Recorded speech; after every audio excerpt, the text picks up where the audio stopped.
Hi everyone. So my title is Rethinking the Gaming Peripheral, and then to reintroduce my problem or my Capstone project. So basically the problem is that the current gaming mouse, there's a lot of problems with the ergonomic designs, and then it results in, there's a high risk of resulting in carpal tunnel syndrome because of repetitive clicking and the twist and the ankle. So my solution must find the in-between spot that kind of blends the gaming experiences with the ergonomic design. Yeah, and so for the users, I've identified two subcategories, like the younger generation who spend more than 4 hours daily gaming, and then who are at high risk of having carpal tunnel syndrome, and people who already have carpal tunnel syndrome and needs protection. And then so an even narrower audience I've identified is first-person shooting gamers.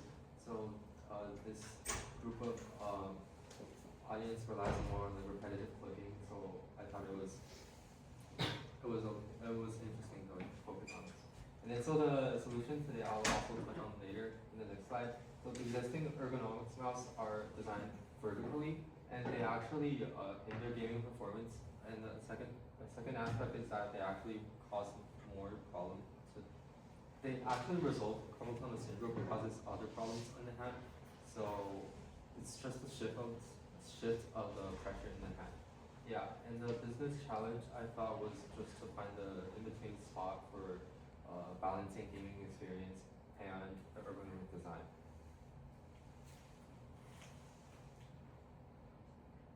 And for the first step prototyping to learn, I went to find a medical expert who is a doctor, Dr. Wong from Sino United.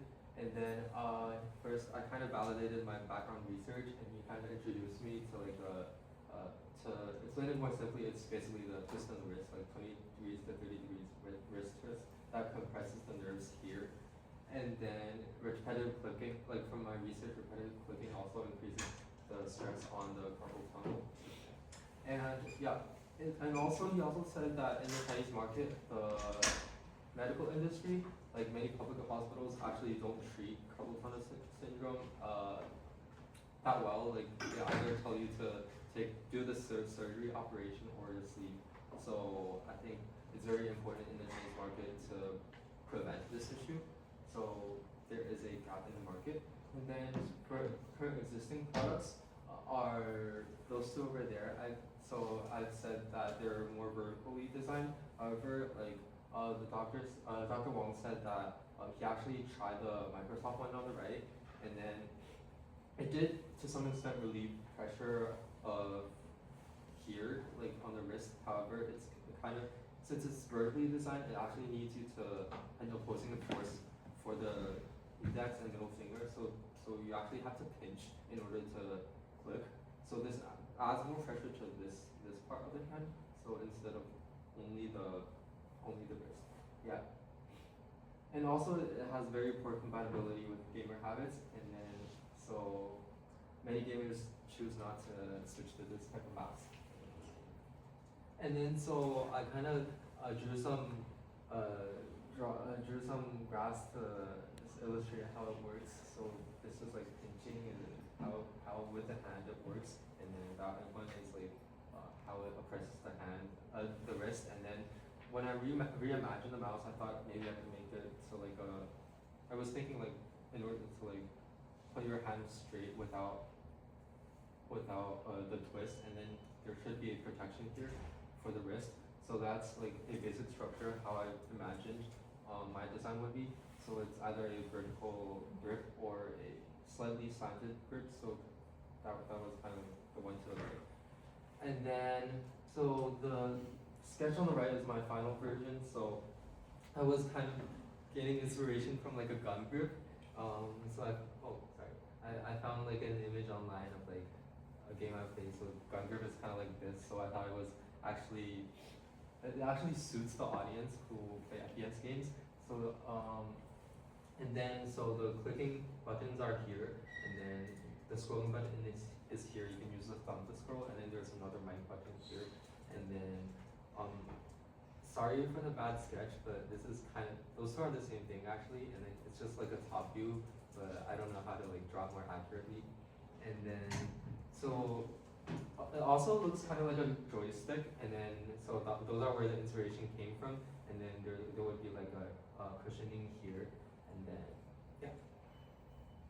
And then I asked some of my interviewees during the second stage, and then who are hardcore FPS players, and one of them is ex-professional player, and then overall the reaction was pretty hesitant. Like from my perspective, like I would say that they were pretty hesitant and would not proactively switch because they have strong attachment to the standard mouse grip, and then muscle memory is hard to retrain, and then some are interested in the concept of gun grip and are willing to give a try, but probably like from what I interpret, they're probably hesitant to switch it completely over, and also they're also concerned that the grip would require more effort for every click because for my design, yeah, although it's a grip, it actually requires force from here to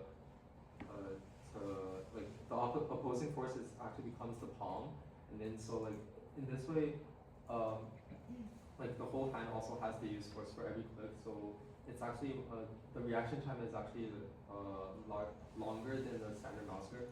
So yeah, and the hardcore FPS players values performance, so yeah. And then maybe if it was later proven to be effective, they would try, but yeah. But like it's hard for me to create like a physical model because I don't know the technical part inside the mouse, so it's hard to use experiments to actually validate validate the effectiveness.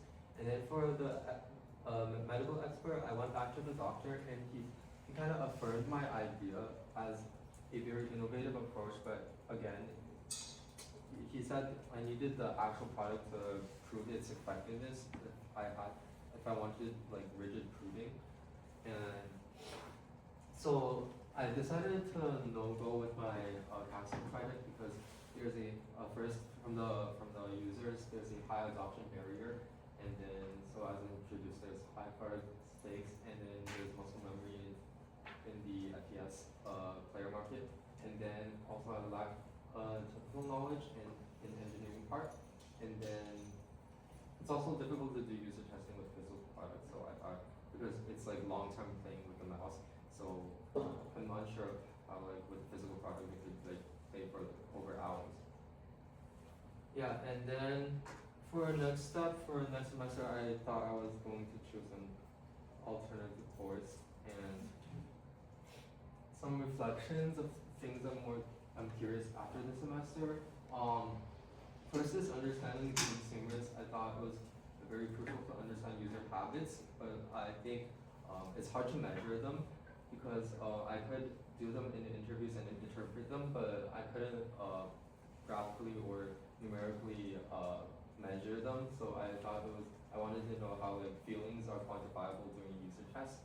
And second of all, the marketing aspect of the product, I actually discussed it with Rudy about the marketing part because I asked him about like how I couldn't like validate it with like experiment, and he said the marketing part we could do it as in like expert approved. We don't need like explicit like experimentation and stuff. So I thought this part I could explore more. And then I also thought the intersection of the health and gaming industry is kind of interesting because it's like contradictory. Yeah. And I learned about product-oriented mindset of like first identifying the problem and in-depth research and then business landscape and those kind of market segmentation and unique selling. Like this mindset really helps me a lot in my career. And then also I did a lot of interviews and practice active listening and ask questions, and then also staying objective with like different new ideas and evaluating like more judgment. Yeah, thank you. Yeah.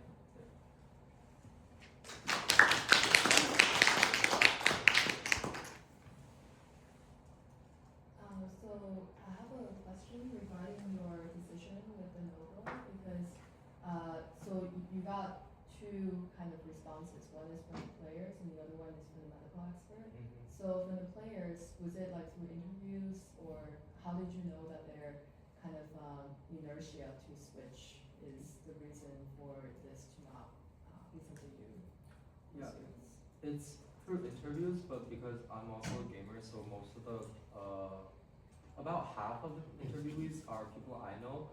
So it's kind of I kind of had to like interpret because they would like kind of be more gentle with their comments. So maybe they would first approve like, oh, you have like a interesting idea, but then maybe I would take a look at it first and then see like how it performs. But then like so it's kind of like I can see that they're actually hesitant to like switch completely over. Mm-hmm. Then the other half is like pay one, like this group of people who get paid and then like they play with you. So it's more like they're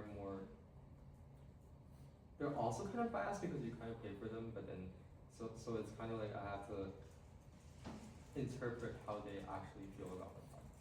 Okay, but when you try to get feedback from them, did you just show them the sketch? Did you Mhm. just like describe how the product works, or you had something like even similar to what you were thinking of for the joystick for them to actually hold? Yeah, it's kind of similar to how I just explained it with the sketch and with the concept ideas together in an interview.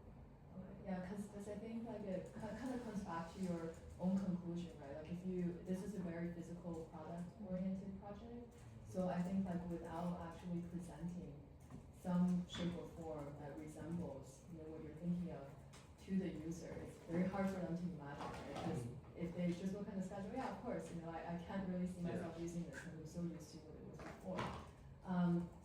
So I think like, but totally understand if you go with a no-go decision.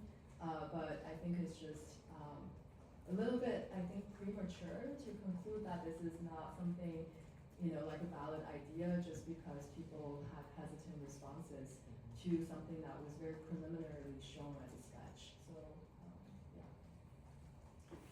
And just want to add to that, I think there's a lot of potential when you mentioned the point of reflection on the intersection between health and baby industry. I think it's really helpful you did 2 rounds of interview with the medical expert.